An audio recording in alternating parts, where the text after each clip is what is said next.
Hey everyone, Zane here, and today we'll show you how to buy on Amazon with Afterpay.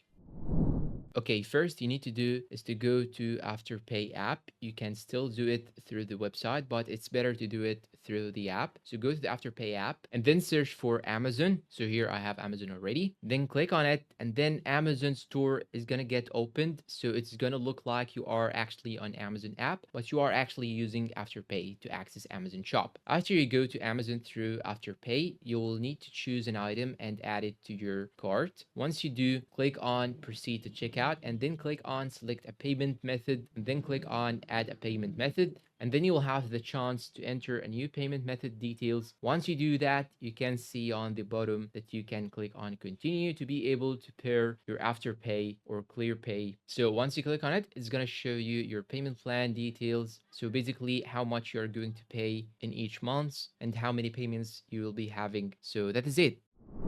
And that's all for today. Please support us with like, subscribe, comment, share. Thanks for watching and goodbye.